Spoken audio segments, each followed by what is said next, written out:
Grande parte da literatura OVNI disponível está ligada de perto ao misticismo e ao metafísico.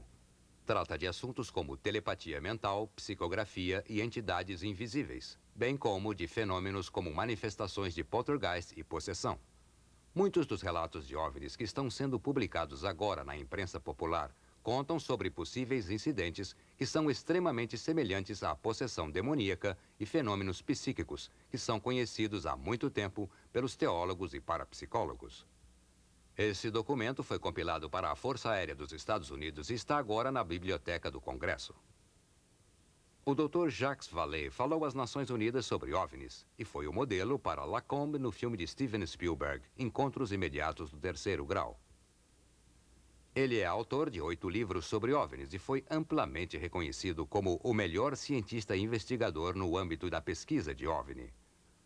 No seu livro Mensageiros do Engano, Vallée diz que um paralelo impressionante pode ser feito entre os ocupantes de OVNIs e a concepção popular dos demônios.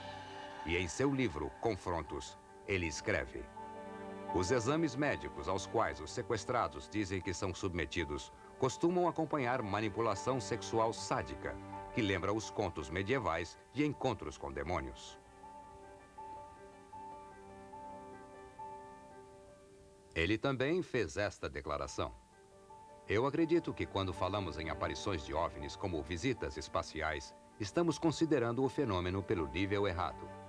Não estamos com ondas sucessivas de visitas do espaço, mas estamos lidando com um sistema de controle. E ele afirma: os OVNIs são os meios através dos quais os conceitos do homem estão sendo reformulados. Eles estão se engajando em um empreendimento mundial de sedução subliminar. Jacques Vallée, ele era, pelo menos naquela época em que escreveu o livro, um agnóstico. É interessante que ele chegue às mesmas conclusões que eu cheguei como cristão na minha pesquisa. Ele disse sobre os OVNIs que eles são reais, mas não são físicos. Eles são os mensageiros do engano. Isso é baseado em sua pesquisa de cerca de 20 anos. Eles parecem estar nos preparando psicologicamente e nos armando uma fraude que é horrível demais até para imaginar. Eu concordaria com isso.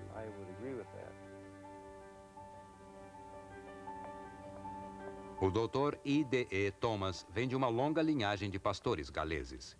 Ele é atualmente o pastor titular da primeira igreja batista de Maywood, Califórnia, e escreveu vários livros que tiveram ampla circulação.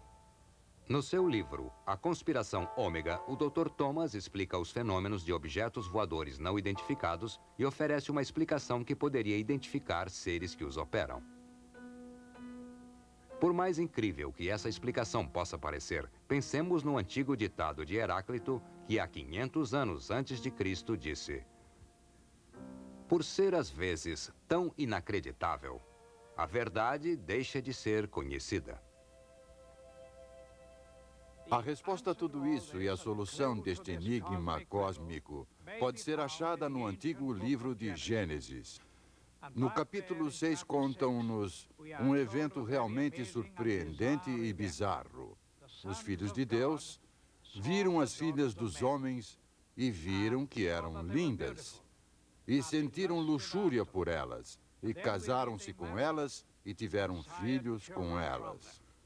Nos últimos 500 anos, a maioria dos eruditos, inclusive os evangélicos, interpretaram os filhos de Deus como os bons filhos de Sete, e as filhas dos homens como as filhas más de Caim.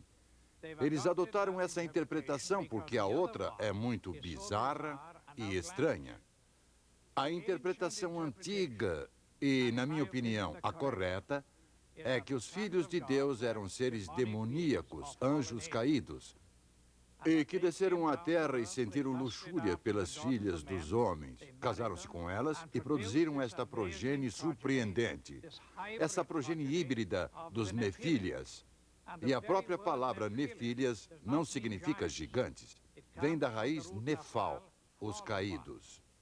Os antigos pais cristãos, nos primeiros 4 séculos, homens como Irineus, Tertulian, Ambrose, durante 400 anos não conheceram outra interpretação, exceto que a de que os filhos de Deus eram seres angélicos. Joséfos, um historiador judeu cosmopolita, diz o mesmo. Lemos isso no livro de Jó, que quando Deus fez a fundação da terra, os filhos de Deus gritaram de alegria. É óbvio que os filhos de Deus não podiam ser seres humanos se não tivessem sido criados por ele. Se esse fosse o caso de casamentos mistos entre homens bons e mulheres más, é, na verdade, surpreendente que Deus tenha feito o julgamento que ele fez. Deus tomou a si a ação de acabar com a raça humana. E a única família que foi deixada intacta para reestabelecer e repovoar um novo mundo foi a família de Noé. Soubemos que Noé era perfeito em suas gerações. A palavra perfeito não significa, neste caso, moralmente perfeito, pois sabemos da história de Noé, especialmente pelo que aconteceu depois do dilúvio, que Noé não era perfeito. Isso significa, então, que como o bezerro para o sacrifício pascal, esse bezerro tinha que ser imaculado, fisicamente puro, sem máculas. Esse parece ter sido o caso de Noé. A única família que permaneceu não contaminada por esses seres estranhos que apareceram do espaço. A única linha que era pura e limpa do ponto de vista de Deus para começar um novo mundo e uma nova civilização. Jesus disse, como nos dias de Noé, assim será nos dias da vinda do Filho do Homem. Dentre todos os patriarcas e profetas do Velho Testamento, a chave da profecia, acima de todas as outras, é Noé. E algo aconteceu nos tempos de Noé, algo que era uma característica distinta do seu tempo, que não aconteceu nem antes nem depois. Guerras, fomes, pestilências e desastres naturais sempre aconteceram. Mas algo aconteceu nos dias de Noé, e foi a mais sinistra e bizarra de todas as coisas que aconteceram, que foi o casamento misto entre a raça angélica e a raça humana. E é claro que a mente atrás disso tudo foi um outro anjo, um anjo caído, Lúcifer. Nós acreditamos, como acontecia naqueles dias, que podemos estar à beira de uma outra invasão que virá do espaço, que Satanás não desistirá, fará outra tentativa, talvez o ataque final sobre a raça humana para afastar os homens e mulheres de sua adoração a Deus. Ele tentou antes, inevitavelmente tentará de novo, seduzindo a raça humana, enviando essas assim chamadas entidades do espaço, seres demoníacos. Ele tentará fazer com que as pessoas do mundo todo o adorem, privando Deus da adoração devida a Ele. Felizmente, nós sabemos qual será o resultado final. Mas esse ataque final ao ômega, que virá no fim dos tempos, poderá provocar a volta de Jesus Cristo para salvar os seus. Satanás falhou antes e a Bíblia prevê que ele falhará de novo. Sabemos enfaticamente pelas palavras de Deus que o reino deste mundo vai se tornar o reino de nosso Deus e de seu Cristo. Satanás fará a tentativa, mas nosso Deus é maior que tudo, e é Ele que está no mundo. Satanás em pessoa se mascara como sendo um anjo da luz. 2 Coríntios, capítulo 11, versículo 14.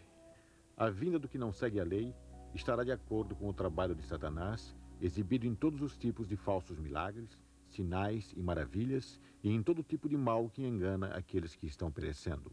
2 Tessalonicenses, capítulo 2, versículo 9.